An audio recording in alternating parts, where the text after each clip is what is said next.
Hello, hello, hello. Eto na naman ako. Magluluto na naman ako ng ribs ng baka. Sa Tagalog ay palagpag ng baka. Nahasa ko muna ang ating panghiwa ng onion, garlic.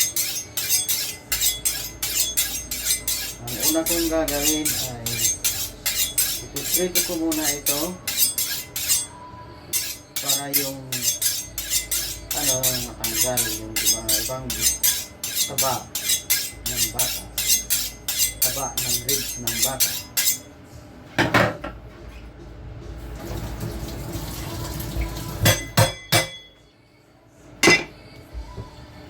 Ayun, mainit na ang mantika. Umpisaan ko nang maglagay. Yan. Hindi. Ay, prito ko lang.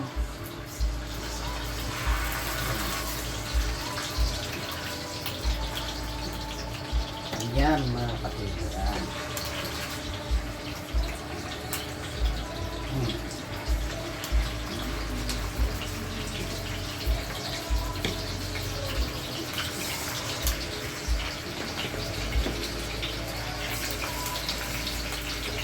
Ganun ako magluluto ng ribs ng baka.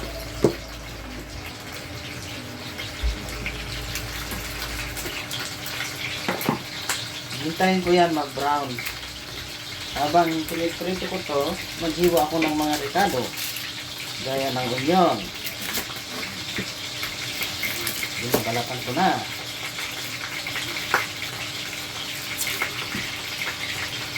Masyado mataas ang apoy.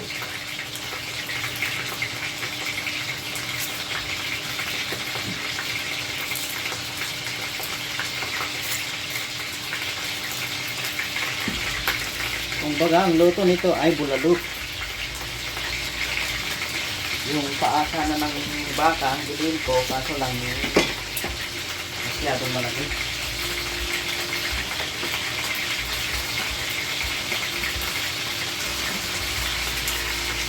Yan, o. Brown na ang kanyang. Yan. Yan.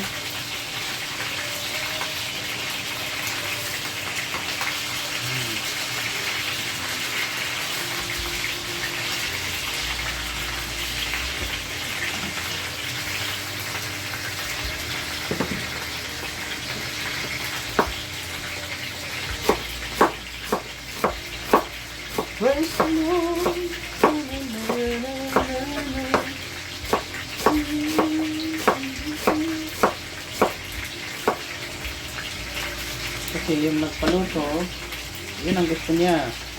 Bulalo na ribs daw ng baka. Kaya kalagpag daw ng baka. Aga-aga pumatok sa pintuhan. Ito daw ang kanilang pananghalian mamaya. Meron daw silang bisita. Kaya nagpaluto sa akin.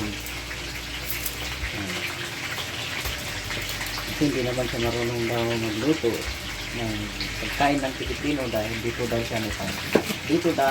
siya na ipanganak. Pati yung kanyang asawang Pilipino hindi rin marunong magluto ng pagkain Pinoy. So, meron kasi silang bisita na galing sa Pilipinas, mga kapatid. So ngayon, siyempre, nag-aalala daw sila. Hindi nila alam kung papaulam nila dahil nung karaan na pumunta sila daw dito sa UK, yung English food ang pinapakain. Sabi daw ng kanyang nanay, hindi daw masarap ang pagkain ng English food. Mas masarap pa rin daw ang pagkain ng kapwa Pilipino o tayong mga Pilipino. Masarap din ang pagkain ng mga English kasi fish and chips. Lagi ang linuluto nila minsan roast beef, minsan beef stew. Ganyan lang ang mga pagkain nila, ang simpleng pagkain. Ang mga pagkain ng mga English. Minsan, hamburger. Minsan, chicken joy. Pero, siyempre, ang nanay niya kasi yung nagpapaluto sa akin eh, siyempre, Pilipino. So, mas gusto pa rin daw nila yung pagkain ng Pilipino. Kaya siya, nagpaluto sa akin ng palagpag ng baka. So, ang luto niya ay bulalo. Ang luto ng bulalo.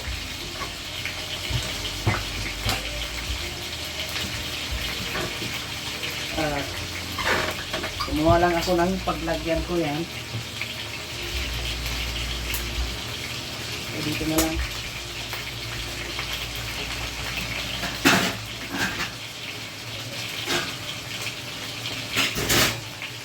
Magpapait sana ako. Kasi lang ang weather is very bad.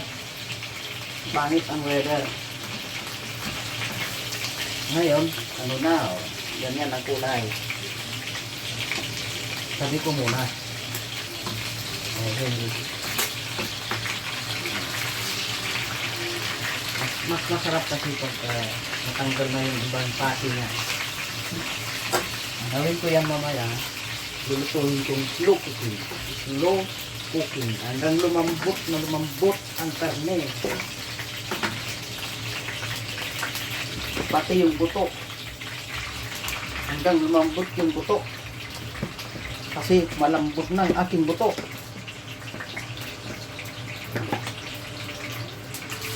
Yan. Yan.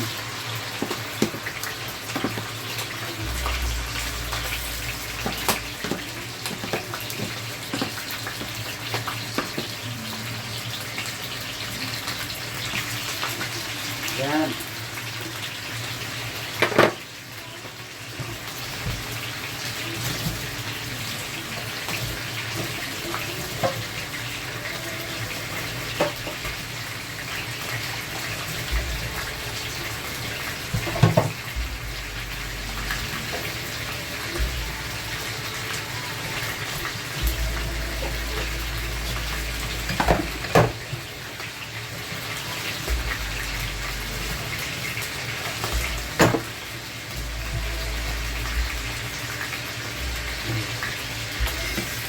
Tuloy ko pa rin ang iwa ng pekado.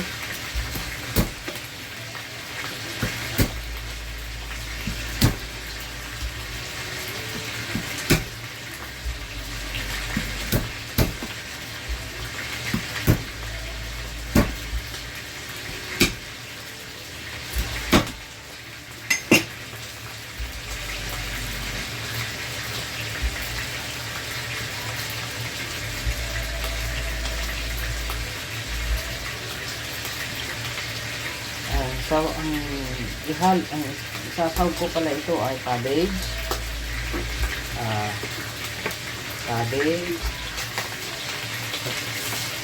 potato, and pak choy, pechay, kumbaga sa Pilipinas, yan, pechay, pak choy naman dito, ang tawag nila yung pechay.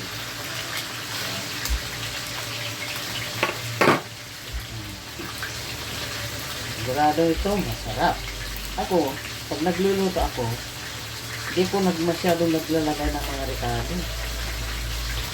Minsan, yung mga nagluluto ng bulalo, nilalagay nila, minsan nilalagyan ng ano ngayon, tanis, maraming pampalasa. Ako, simple lang. Onion, bawang, black pepper, o pamienta, asin, at saka yung beef nor cube. Yun lang, simple. Kasi kung masubra mo kasi ang masubra mo ang maglalagay ng maraming ricado, minsan doon sa mga ricado na binibili natin sa Tapos siya, sila yung nakapagbibigay ng sakit. Mga gaya ng betchin. Ayan, ako, delikado mga yan, betchin. Kaya ako, simple lang. Onion, bawang, pamienta, asin, yun lang. Saka North Cube. Yung baga yun na yun yung pampalasa. At habang nagluluto ka, para masarap, malinam na, ay galing sa puso mo.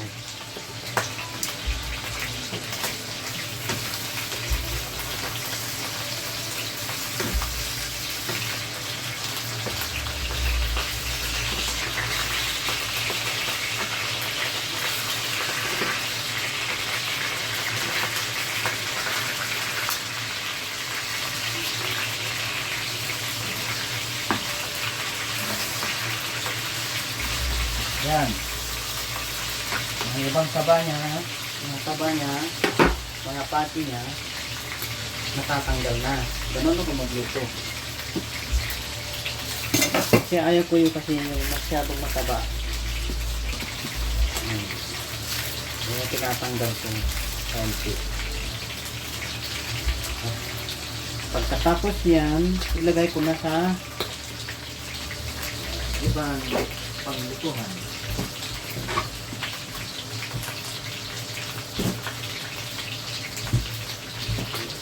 Ito lang ang ricado ko. Onion, garlic, black pepper, nutmeg, and fish sauce.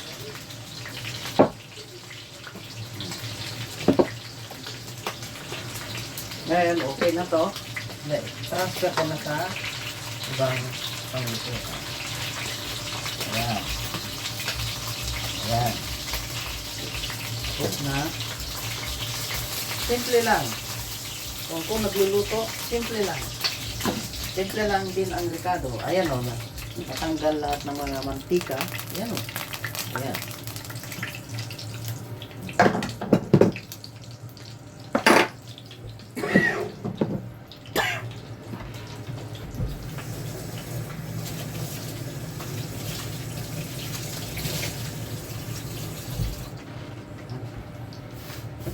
Punasan ko ito kasi yung mantika may mga mantika niya ngayon naman dito ko lulutuhin na lagyan ng maraming sabaw.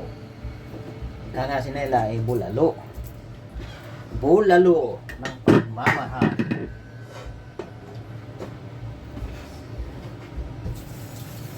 You see, oh Jesus. Araw sana ng pagsisimba kaso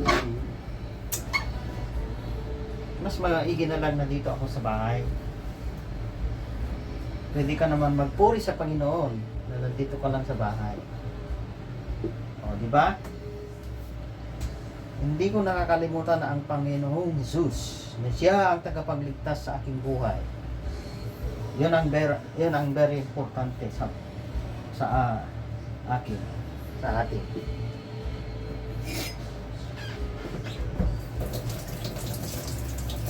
Lagi mong tatandaan at lagi mong isapuso na ang Diyos lamang ang nakakapagligtas sa ating buhay. Yun ang hindi ko makakalimutan sa aking buhay. Ngayon, umuusok. Maraming tubig. Lugasan ko kasi.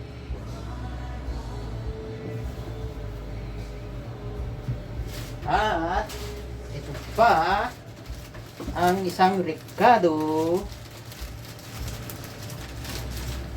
Daon ng laurel. Kung sa English naman, bay leaves. Yan.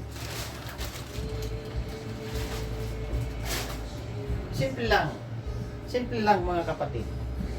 Huwag kayong maglagay-lagay ng maraming ricado kasi doon tayo nakakakuha ng sakit. Yung mga marami natin ilalagay. Kung ano-ano ang gaya ng Mike Sarap. May maraming bitchin yun. Kaya ako nag-iingat lamang sa aking magandang katawan.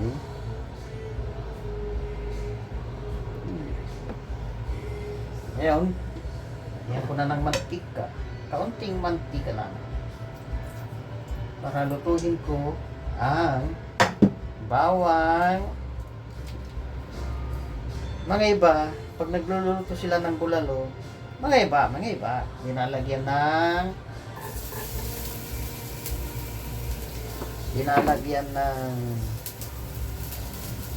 luya. Pwede naman lagyan ng luya. Nasa sa inyo. Optional mo lang yun. Pero ako hindi ako naglalagay ng luya.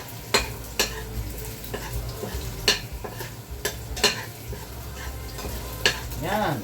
Nangangamoy na ang bawang. Ayun. Yellow na. Ngayon, isunod ko na itong onion.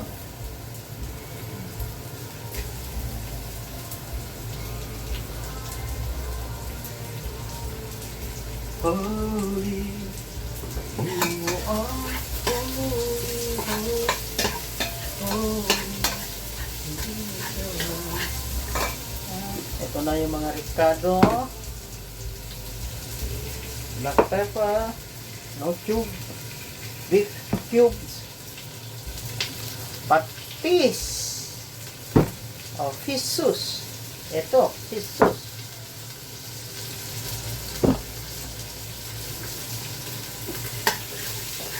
You are holy, holy, holy. And then, yan ko itong tawag ng Laura. Yan. Bulalo. Lagay ko na, luto na ang onion. Oh, naku, patay tayo dyan. Muntik na. Diyos ko po. Yan. Tapos ko na. Ayun. Palalambutin ko na. Ang mga slow cooking. Yung malambot na malambot. Malambot na malambot. Hindi mo na kailangan muyain. Pati yung buto. Hindi mo na kailangan muyain. Ang buto. Ayan. Tapos maglagay na ako ng black pepper. Una-una, durugin ko mo. Maglagay ka ng durug. Black pepper. Ayan. Tapos hindi yung durug. Ilagay ka din ng durug. Hindi yun na durug. Black pepper. Ayun. And then, pampalasa. Ito yung mga cube. Beef cube. Ayan. Ito, nandyan na yung cabbage, carrots, broccoli, cauliflower, and chickpeas. Halo-halo na. Tapos patis. Yun lang, simple lang ating ricado. Mga kapatid, mamaya lagyan ko na ng tubig. Pero kailangan ko munang Ayan. Ayun.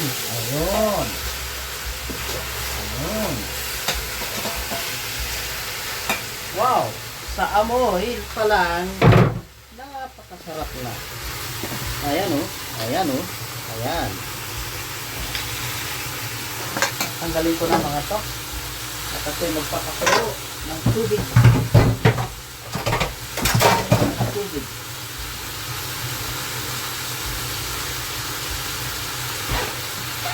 Tugo ako ng mainit na tubig.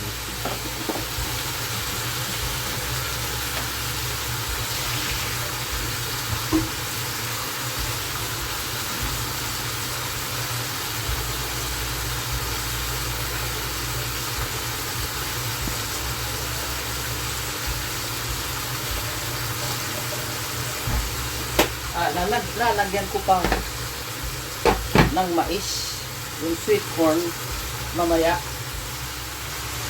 kasi on the way pa yung order ko. Tinamad na akong lumabas, kaya nag order na lang ako sa online from Waitrose.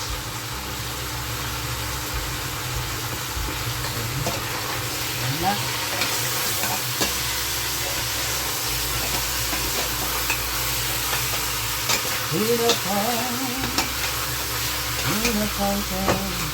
Oh, hindi naman naka-open. Ayan.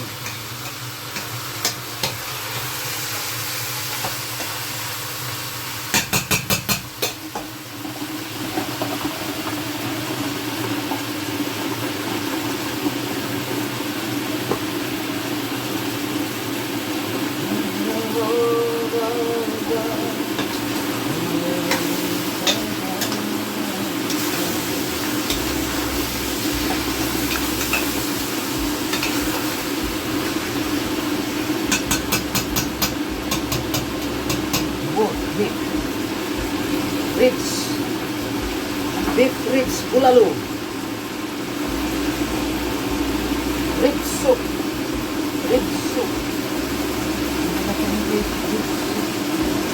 may kulay. Mamaya lalagay ko yung mga kulay pag lutong-luto na yung karne. Matansin.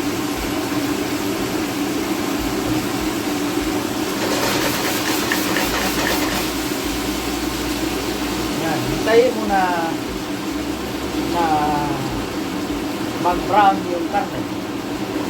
Tapos isinod mo na yung mag-brown na yung karne, isinod mo na yung tubig. Tapos yan, pag nilagay mo na ang tubig, slow cooking mo na. Pag-antay ka ng mga 2 oras, malambot na yung karne. Pag malambot na yung karne, yun na, ihalo mo na yung mga gulay. Ganun lang magpuso ng beef ribs bulalo, Filipino style. Amoy pa lang, masarap na ulam na.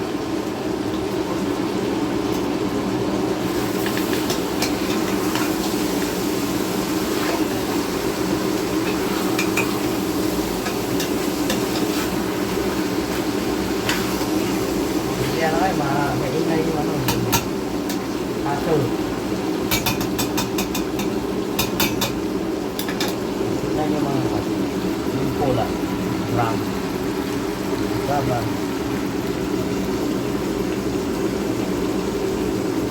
Yan muna mga kapatid, thank you for watching. Mamaya ko na lang, video kapag luto na. Yan, luto na ang aking nilagang